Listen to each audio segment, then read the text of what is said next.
40 centesimi in più per il biglietto urbano di fascia 1, valido all'interno del comune di Padova, 50 centesimi in più invece per la fascia 2, quella che comprende i comuni della cintura urbana. Dal 1 giugno scattano gli aumenti delle tariffe dei servizi urbani ed extraurbani di Bus Italia Veneto, come previsto dal contratto di servizio e in attuazione di quanto disposto dall'ente di governo.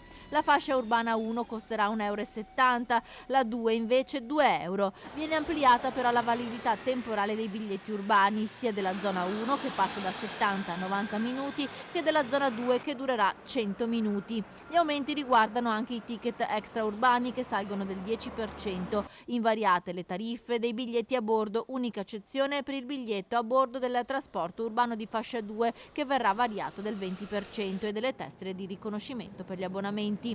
Dopo 10 anni di tariffe invariate, gli aumenti di Bus Italia Veneto erano previsti.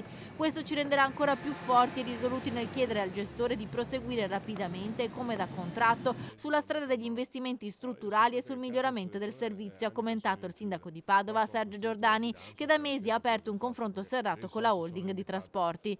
L'assessore alla mobilità Andrea Aragona spiega che sono aumenti imposti dall'inflazione. Non è piacevole aumentare il biglietto, ma allo stesso tempo l'estensione della durata per l'urbano faciliterà l'utilizzo su brevi tragitti per andata e ritorno, conclude Aragona.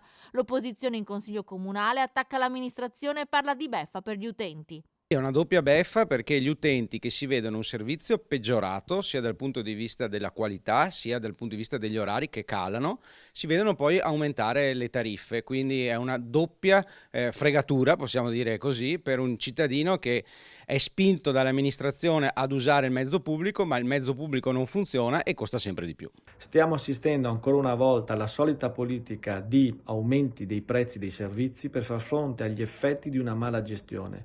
Purtroppo tali conseguenze le devono pagare tutti i cittadini padovani. Voglio però ringraziare gli autisti che con grande senso di responsabilità continuano a fare il loro dovere tra mille difficoltà.